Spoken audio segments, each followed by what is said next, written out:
They called him Yasuke, but he was not born in Japan. He came from a land of blazing sun, red soil, and ancient kingdoms.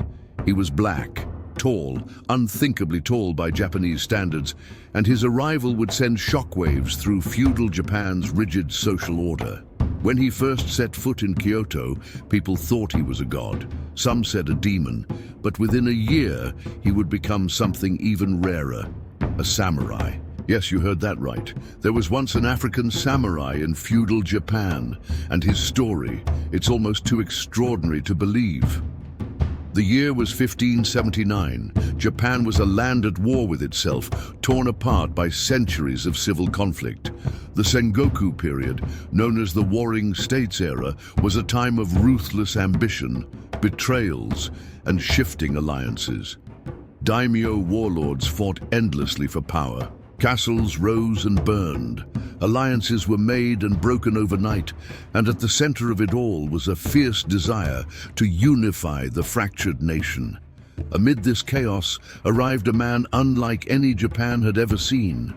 Yasuke's real name is lost to history. Some believe he came from Mozambique, others say Ethiopia or Sudan. What is certain is that he was brought to Japan by Jesuit missionaries, likely as a bodyguard to Alessandro Valignano, an Italian Jesuit inspector overseeing missions in Asia. Yasuke wasn't a slave, he was a warrior, tall, over 6 feet by some accounts, and strong, trained in the arts of combat and fiercely intelligent. Wherever he came from, he was no ordinary man. When he entered Kyoto with Valignano, the streets erupted in chaos. Crowds surged to catch a glimpse of the black foreigner. Rumors spread like wildfire. Had the god sent a new kami in human form? Was this a demon from the underworld? In a land where the average man stood barely over 5 feet, Yasuke towered over everyone. His skin was so dark that many assumed it had been dyed or painted.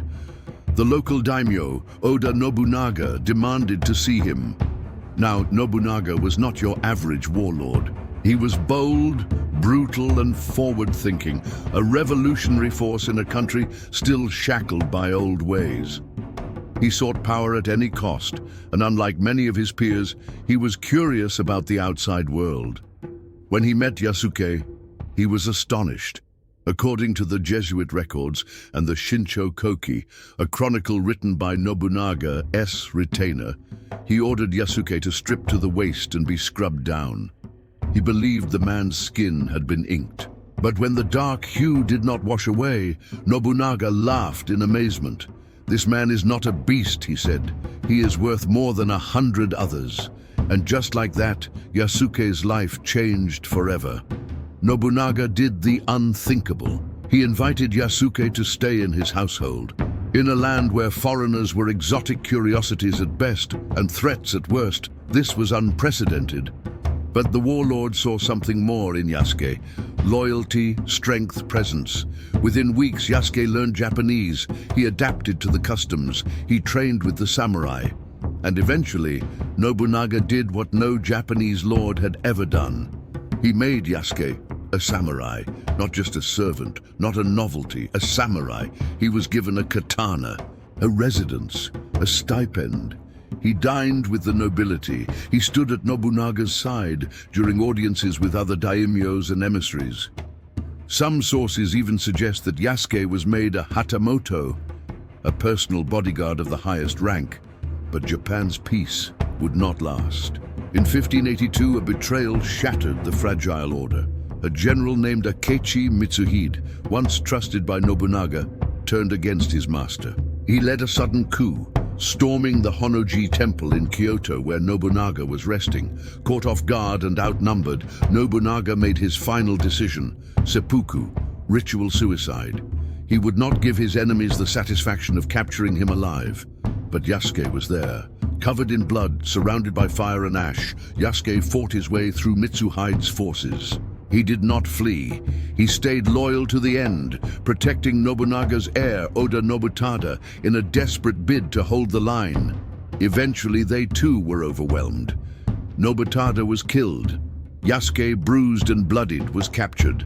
Mitsuhide, now seizing power, faced a problem. What should he do with the African samurai? He did not kill him. Why? Perhaps he didn't see Yasuke as a threat. Perhaps he saw him as foreign property. The historical record is quiet here. Some say Yasuke was handed back to the Jesuits. Others claim he escaped and vanished into the countryside. What is certain is this: Yasuke disappears from the pages of history after that moment. No grave, no chronicle, no epilogue. The African samurai faded into myth. But the questions linger. Who was Yasuke really? Was he a prince taken by slavers, sold into Portuguese hands, only to rise as a warrior once more? Was he a mercenary, trained in African combat traditions, those of the Swahili, the Nubians, or even the Abyssinian kingdoms? Could he have influenced Japanese swordsmanship with techniques from his homeland? Or did he leave behind children, teachings, a legacy hidden in plain sight? Even today, in the narrow streets of Kyoto, you might hear old stories of a tall black warrior who once walked among the samurai, who bore a sword with honor and defied the fate written for him. And perhaps the most haunting question of all: what happened to Yasuke after that final battle? Some say he returned to the Jesuits and was sent back to Africa or India. Others whisper that he became a wandering ronin, a masterless samurai, blending into the shadows of war-torn Japan, waiting for the tides of history to settle. No one knows for sure. But for a brief, burning moment, an African warrior became a legend in the most unlikely place. A land of ancient honor codes, fierce warriors, and rigid class. A black samurai in feudal Japan. Yasuke's story isn't just about breaking barriers. It's about identity, loyalty, and what happens when worlds collide. It challenges the way we think about history, who is allowed to be remembered, and who gets written out. Because sometimes the most extraordinary stories are the ones hidden between the lines. And perhaps, just perhaps, Yasuke was not the only one. Could there have been others? Africans, Asians, forgotten travelers, whose stories are waiting to be uncovered from the scrolls of time? We may never know, but we can still ask. If this story moved you, if it made you see history in a new light, hit that like button and subscribe to History Off the Map. And tell us in the comments, what do you think happened to Yasuke after the fall of Nobunaga? Because history isn't just what's written, it's also what's remembered. And Yasuke, the African samurai, will not be forgotten.